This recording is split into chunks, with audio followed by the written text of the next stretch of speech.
اب آپ سنیں گے سید حسن حبیب صاحب کو، جو کہ پاکستان کے سفارتکار رہے ہیں مختلف ممالک میں، اور آج کی تازہ ترین صورتحال پہ یہ بتائیں گے فلسطین اور اسرائیل کا جو کانفلکٹ ہے۔ السلام علیکم۔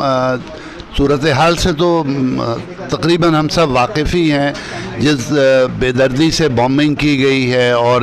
جو رائٹ آف سیلف ڈٹرمنیشن ہے اور ریزسٹنس ہے اگینسٹ آکیوپائنگ فورس، اس کے تحت جو حماس نے کارروائی کی تھی اس کے خلاف جو بے تحاشا فورس کا استعمال ہے، اور اب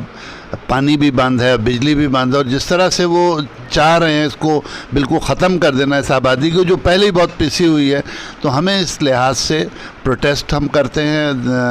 کہ اسرائیل اپنی فوجوں کو واپس لے جائے۔